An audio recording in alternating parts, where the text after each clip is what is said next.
Hello and welcome everybody. दोस्तों मैं Piyush Patel profit from it की ओर से आज हम लोग टाटा मोटर्स में जो अभी कुछ चल रहा है, जो डीमर्जर हुआ और उसके रिलेटेड अगर आपको कोई कंफ्यूजन है, आज के सेशन में हम इससे रिलेटेड बात करेंगे। दोस्तों कंफ्यूजन पहले क्यों हुआ? पहला कंफ्यूजन ये कि ऑटो इंडस्ट्री रिकवरी मोड में थी, टाटा मोटर ऑलरेडी आधा हो चुका था। उसके बाद और 50% का जब फॉल देखा तो इन्वेस्टर घबरा गए कि ये एक दिन में कैसे हो गया। दोस्तों उस दिन टाटा मोटर का विभाजन हुआ था, टाटा मोटर पैसेंजर व्हीकल और कंज्यूमर व्हीकल, ये दो पार्ट्स में डिवाइड हुआ तो आपका शेयर 1 से 2 हो गया, टूटा नहीं था। पर इन्वेस्टर बहुत कंफ्यूजन में, क्या करे, शेयर ऑलरेडी आधा। पहले मेरे पास 1 शेयर था, अब 2 शेयर है, इनमें से कौन सा रखे कौन सा न रखे, आइए इन सारी चीजों पे दोस्तों आज हम बात करेंगे। अगर चैनल सब्सक्राइब नहीं किया दोस्तों चैनल सब्सक्राइब कर दीजिएगा ताकि ऐसे इंपॉर्टेंट अपडेट मिस ना हो जाए। दोस्तों जो आज हम बात करेंगे ये वही बातें हैं जो ऑलरेडी हम लोग 4 महीने के फंडामेंटल एनालिसिस के वर्कशॉप में सीखते हैं। Let me take you back. सबसे पहले वाई पे आ जाते हैं कि दोस्तों ऐसा क्यों किया। दोस्तों भारत की ऑटोमोबाइल इंडस्ट्री अगर हम देखें तो वो विभाजित है, पैसेंजर व्हीकल जो एक बहुत बड़ा सेगमेंट है, 2 और 3 wheeler segment, commercial vehicle, tractors, ये सारे ओईएम्स हुए। इनको पार्ट्स प्रोवाइड करने वाला सेगमेंट है ऑटो एंसिलरीज, टायर, बैटरीज वगैरह वगैरह। दोस्तों जब हम ऑटो इंडस्ट्री की लीडिंग कंपनियां देखते हैं, ऑटो इंडस्ट्री में पैसेंजर व्हीकल खास करके, दोस्तों पैसेंजर व्हीकल में सबसे बड़ा टर्नओवर करने वाली कंपनी आपको दिखेगी टाटा मोटर। दोस्तों Tata motor in the real sense ये पैसेंजर व्हीकल में इतना बड़ा टर्नओवर नहीं करते हैं। टाटा मोटर भारत में आती है दोस्तों 3रे और 4थे नंबर। लेकिन जब आप सेगमेंट स्टडी करते हो तो आपको दिखता है कि भाई Tata motor is maximum turnover making company, पर उसे मार्केट कैप तो मिलता नहीं है। मार्केट कैप मिलता है मारुति को, जिसका in the real sense Tata motor consolidated जो अब तक थी, जिसमें सारे सेगमेंट आ जाते थे, उससे काफी कम टर्नओवर है। पर फिर भी मारुति को huge market cap, Tata motor को बिल्कुल कम मार्केट कैप। दोस्तों ऐसा क्यों होता था?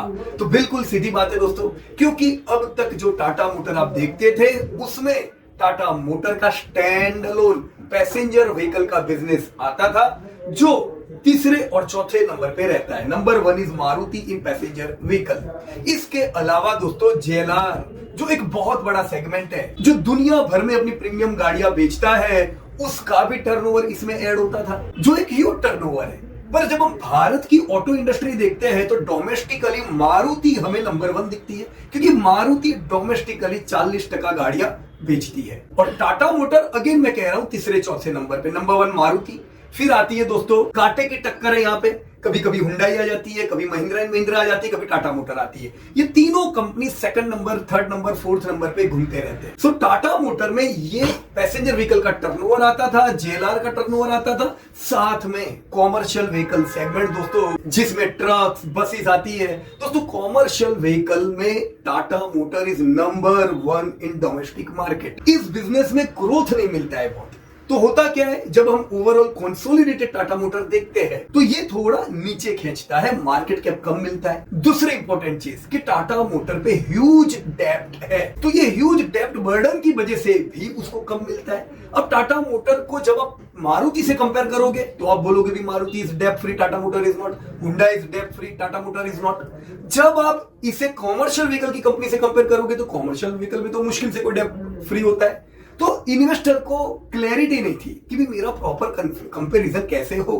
अब दोस्तों जब डीमर्ज हो चुकी है कंपनी, अब इन्वेस्टर फ्री है। अगर वो पैसेंजर व्हीकल में निवेश करना चाहता है तो एक कंपनी पैसेंजर व्हीकल होगी टाटा मोटर, जिसे कंपेयर करेंगे हम मारुति, हुंडई, एम&एम से। दूसरी कंपनी स्प्लिट होके होगी कॉमर्शियल व्हीकल की कंपनी, जिसे आप कंपेयर करोगे दोस्तों अशोक लेलैंड, महिंद्रा एंड महिंद्रा जैसी कंपनियों से। सो आपको भी क्लैरिटी है कि भी मैं कहां निवेश कर रहा हूं। तो इन्वेस्टर को यह हाई क्लैरिटी रहे, इसलिए दोस्तों हमने रिसेंटली अभी ये डीमर्जर देखा। सो बिल्कुल ध्यान रखें दोस्तों, पैसेंजर व्हीकल में क्या आएगा। पैसेंजर व्हीकल में ईवी, जहां पे इनका 70% मार्केट शेयर है, जेएलआर, ये सब पैसेंजर व्हीकल में आएगा, जहां पे हाई ग्रोथ मिलता है, क्योंकि डिस्क्रिशनरी स्पेंडिंग की एक प्रोडक्ट हुई, जहां पे ग्रोथ है, जहां पे इनको ग्लोबल मार्केट का फायदा मिलता है। दूसरी तरफ क्या है, कॉमर्शियल व्हीकल। कॉमर्शियल व्हीकल में दोस्तों बहुत हाई ग्रोथ नहीं होता है, एवरेज ग्रोथ होता है, पर स्टेबिलिटी होती है, क्योंकि इंडिया एक इमर्जिंग इकोनॉमी है, ग्रोथ इकोनॉमी है। तो यहां पे कॉमर्शियल व्हीकल सेगमेंट में भी आपको ग्रोथ दिखेगा। पैसेंजर व्हीकल में B2C होता है, यानी डायरेक्ट क्लाइंट्स खरीदते हैं। कॉमर्शियल व्हीकल में B2B होता है, यानी यहां पे कंपनीज के साथ इनके कॉन्ट्रैक्ट होते हैं। जो कंस्ट्रक्शन की कंपनी हुई, इंफ्रा की कंपनी हुई, कॉर्पोरेट्स हुए, ये सब बसेस और ट्रक्स खरीदेंगे। तो ग्रोथ कम मिलेगा, वो इन्वेस्टर प्रिपेयर रहे, स्टेबल थोड़ा मिलेगा। पैसेंजर व्हीकल में ग्रोथ ज्यादा मिलेगा। कॉमर्शियल व्हीकल की जो कंपनी है वो इंफ्रा प्ले हुआ, पैसेंजर व्हीकल जो कंपनी है ये डिस्क्रिशनरी स्पेंडिंग यानी कंजप्शन का प्ले हुआ। तो चलिए दोस्तों, सबसे पहले हम Tata motor passenger vehicle company का थोड़ा एनालिसिस करते हैं। दोस्तों, पैसेंजर व्हीकल में ईवी सेगमेंट जो हाई ग्रोथ है, हालांकि अभी भी कम पेनिट्रेशन है, यहाँ पे टाटा मोटर अच्छा करता है। 70% का मार्केट शेयर है। अगर हम टोटल गाड़ियां गिने तो दोस्तों टाटा मोटर तीसरे चौथे नंबर पे आएगी। हम कंपेयर किससे करेंगे? मारुति, हुंडई, M&M जैसी कंपनी। सो टाटा मोटर पैसेंजर व्हीकल में तगड़े ग्रोथ की उम्मीद रख सकते हैं ये साल। लेकिन जब मारुति लाइफ टाइम हाई पे है, टाटा मोटर आधे दामों पे है, M&M भी लाइफ टाइम हाई पे है, तो ऐसा वेरिएंस क्यों? दोस्तों इसलिए क्योंकि टाटा मोटर पैसेंजर व्हीकल में मेन टर्नओवर किसका मैं बताया? JLR का। अब दोस्तों JLR का टर्नओवर पिछले क्वार्टर में दोस्तों गिरावट के साथ आया। आपने सुना होगा साइबर अटैक, तो उसकी एक नेगेटिव इंपैक्ट आई। हमने सेल्स को गिरते देखा। दोस्तों जब ऐसी कंपनी कोई हो जहां पे डेब्ट हाई हो, सेल्स गिरेंगे दोस्तों, प्रॉफिटेबिलिटी बिल्कुल खराब हो जाती है। और हमने नियर टर्म में टाटा मोटर को गिरते देखा। उसकी जो पीयर कंपनियां हैं M&M, मारुति, दोनों लाइफ टाइम हाई। सो जब मैं कंपेयर करूं मुझे क्या देखना चाहिए? Sales, profit, margin. दोस्तों कंपैरिजन में number 1 is Maruti in domestic market. जब हम इसे महिंद्रा एंड महिंद्रा से कंपेयर करते हैं तो ये ध्यान रखिएगा, महिंद्रा एंड महिंद्रा की मेन सेगमेंट पैसेंजर व्हीकल नहीं है, फिर भी Mahindra and Mahindra Tata motor, Hyundai के साथ रहता है। Second, Mahindra and Mahindra commercial vehicle में भी मेन नहीं है, फिर भी वो दूसरे तीसरे नंबर पे रहता है। महिंद्रा एंड महिंद्रा ट्रैक्टर में नंबर 1 कंपनी है। 40% के करीब का दोस्तों उनका एवरेज मार्केट शेयर रहता है। तो बहुत बढ़िया ये लोग करते हैं ट्रैक्टर में। इसका फायदा M&M को मिलता है। ट्रैक्टर में जबरदस्त नंबर 1, बाकी सेगमेंट में भी नंबर 2, नंबर 3, नंबर 4। तो ये बड़ा प्लस पॉइंट हुआ दोस्तों M&M के लिए। टाटा मोटर के केस में जो हमने गाड़ियों का धंधा देखा उसमें बड़ा सेगमेंट JLR। अब सॉल्वेंसी रेशियो में जब हम इन सारी कंपनी को कंपेयर करते हैं, मारुति इज एब्सोल्युटली डेब्ट फ्री कंपनी, इधर ये बिल्कुल थम्स अप ले जाती है। हुंडई एक मल्टीनेशनल कंपनी है, दे आर आल्सो डेब्ट फ्री। जब महिंद्रा एंड महिंद्रा और टाटा मोटर रहती है, महिंद्रा पे डेब्ट है कुछ, टाटा मोटर पे कुछ नहीं, ह्यूज डेब्ट है। तो पैसेंजर व्हीकल में जब हम सॉल्वेंसी रेशियो देखते हैं तो टाटा मोटर थोड़ी बैकफुट पे आ जाती है और पहली चॉइस में उभर के आती है मारुति, M&M जैसी company. Hyundai is good but growth की वहां पे कमी है, तो उससे तो बेहतर है Maruti. If we are going with Indian company and we are comparing Tata motor and M&M पे ज्यादा वेटेज दोस्तों जाना चाहिए। राइट फ्रेंड्स, तो पैसेंजर व्हीकल में हमारी आइडिया बिल्कुल क्लियर हुई कि Maruti is leading and strongest company and we can even consider M&M as Indian domestic company.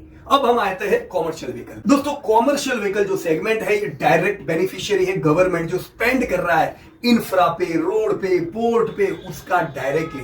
India में इंफ्रा जबरदस्त ग्रो करना है, इकोनॉमी बूम करनी है, कॉमर्शियल व्हीकल को उसका दोस्तों फायदा मिल रहा है। कॉमर्शियल व्हीकल में हम कंपेयर करेंगे टाटा मोटर को अशोक लेलैंड M&M से। यहां पे भी दोस्तों टाटा मोटर का जबरदस्त बड़ा मार्केट है, मोर देन 30%।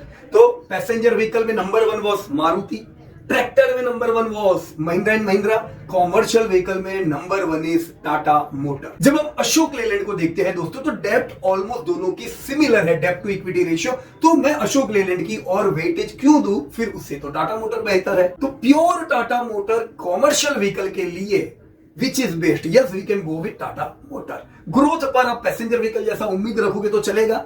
नहीं चलेगा। आपको स्टेबल ग्रोथ मिलेगा लेकिन कम ग्रोथ यहां पे आएगा, थोड़ा साइक्लिकल रहेगा, क्योंकि इकोनॉमी जितनी ग्रो करेगी उतना ग्रोथ ज्यादा मिलेगा। इकोनॉमी जब स्लो डाउन होगी उसकी इफेक्ट भी इस पे पड़ती है। सो अब आपके सवाल पे आ जाते हैं, मुझे क्या 2 में से एक कंपनी बेच देनी चाहिए? Now this is your call. क्यों दोस्तों? See, we were not holding Tata Motor. It doesn't mean it is not a good company. Tata Motor एक बहुत अच्छी कंपनी है और यस अगर आपने ली है that's great. But why we have not bought? क्योंकि दोस्तों जब मैं सेगमेंट को करता हूं तो पैसेंजर व्हीकल में कौन पसंद आया? मारुति। तो वी आर विद मारुति। और yes, Mahindra is also good, but then why Tata motor? Right now अगर आपने होल्ड की हुई है, yes you can stay positive. देखो अभी ऑलरेडी बहुत टूटा है, टूट के एक बाइंग लेवल पे आया हुआ है, यहां से और डैमेज दिखता नहीं है, तो आपके पास है, यू कैन ऐड सम मोर। क्योंकि आखिर ये जो टूटी प्रॉफिटेबिलिटी अभी है, ये जो JLR में डिक्लाइन आया है, ये वापस निकल जाएगा, वापस ग्रोथ तो देखोगे। सो टाटा मोटर में आपको प्रॉफिट होना है, right? But we are not holding, so it is your call कि पैसेंजर व्हीकल रखना है, आप रख सकते हो। अगर आपके पास मारुति, महिंद्रा, हुंडई नहीं है, अगर मारुति है आप नहीं रखोगे तो भी चलेगा Tata motor. But when you are going for commercial vehicle company, तो दोस्तों कोई चॉइस नहीं है। हमारे पास भी कोई इन्वेस्टमेंट कॉमर्शियल व्हीकल में हमने नहीं किया हुआ है, ना अशोक लेलैंड है, ना कोई और कंपनी है। So if you are holding Tata motor commercial vehicle, you can hold it, but what you will expect, आप वो ग्रोथ उम्मीद करोगे जो पैसेंजर व्हीकल से आएगा? नहीं करेंगे। आपका ये प्रश्न है कि मुझे पैसेंजर व्हीकल होल्ड करना चाहिए कि कॉमर्शियल व्हीकल होल्ड करना चाहिए? तो पहला पैसेंजर व्हीकल होल्ड करना चाहिए। इंडस्ट्री की बात बता रहा हूं। अगर आपके पास पैसेंजर व्हीकल होल्डिंग में नहीं है तो अच्छी बात नहीं है, कोई कंपनी चाहिए पैसेंजर व्हीकल की पोर्टफोलियो में, और फिर कॉमर्शियल व्हीकल आप लोगे तो चलेगा, पर खाली कॉमर्शियल व्हीकल लेंगे, that is not the right strategy, right? So you should hold passenger vehicle company, either you are holding Maruti, M&M or Tata Motor. If you are holding then also it's all right. And if you are holding commercial vehicle apart from passenger vehicle, you can hold. दोस्तों क्या उम्मीद करेंगे? Yes दोस्तों, दोनों ही company में 10-12% का growth उम्मीद कर सकते हैं, बट भूलिएगा नहीं, ह्यूज डेप्ट बर्डन है जिसे प्रॉफिटेबिलिटी बड़ी हाई वोलेटाइल रहती है। तो ये 2008 में भी जबरदस्त गिरा था, 2020 में भी जबरदस्त गिरा था, अभी भी जबरदस्त गिरा है। इतना मारुति या दूसरी कंपनियां नहीं गिरी थी, क्यों? डेप्ट। तो इस चीज को भूलना नहीं है दोस्तों, आपको प्रॉफिट बुकिंग भी थोड़ा ज्यादा करना होगा टाटा मोटर अगर होल्ड करते हैं तो, ताकि कभी भी गिरावट हो उस समय आप उसको और ऐड कर सको। दोस्तों तो आप लोगों की जो क्वेरी थी टाटा मोटर पे, इसके रिलेटेड ये वीडियो बनाया। ये कोई रिकमेंडेशन नहीं है, we are not a tip provider. आप कोई भी डिसीजन लेने से पहले आप डेटा चेक करें, आपको कॉन्फिडेंस आता है उधर आप इन्वेस्ट करें। सो मुझे कमेंट बॉक्स में जरूर बताइएगा what is your decision. Thank you very much and जय Hind. Disclosure: This update is for educating purpose. We are not tip provider.